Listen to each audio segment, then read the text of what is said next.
একটি সময় ছিল যখন ভারত ছিল ব্রিটিশ শাসনের অধীনে।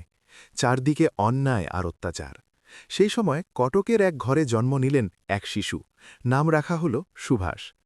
ছোটবেলা থেকেই তিনি ছিলেন মেধাবী, সাহসী এবং দেশপ্রেমে উদ্বুদ্ধ। তিনি উচ্চশিক্ষার জন্য ইংল্যান্ডে গিয়ে আইসিএস পরীক্ষায় উত্তীর্ণ হন। কিন্তু মনে প্রশ্ন জাগল, আমি কি ব্রিটিশ সরকারের চাকরি করব নাকি নিজের দেশকে মুক্ত করব?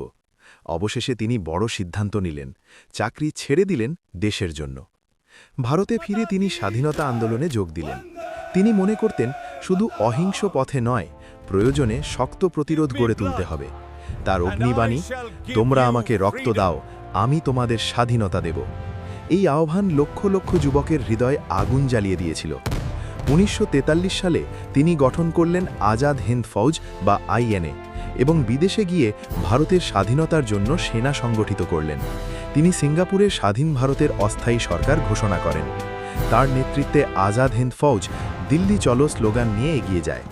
যদিও শেষ পর্যন্ত স্বাধীনতা সংগ্রামে তিনি প্রত্যক্ষভাবে বিজয় দেখতে পাননি, তার সাহস, ত্যাগ আর দৃঢ় সংকল্প ব্রিটিশদের ভিত কাঁপিয়ে দেয়। তার লড়াই ভারতবাসীর মনে আত্মবিশ্বাস জাগিয়ে তোলে। স্বাধীনতা সম্ভব। আমার ভিডিওগুলি তোমাদের যদি ভালো লাগে তাহলে অমর বিপ্লবী চ্যানেলটা সাবস্ক্রাইব করে পাশে থাকুন।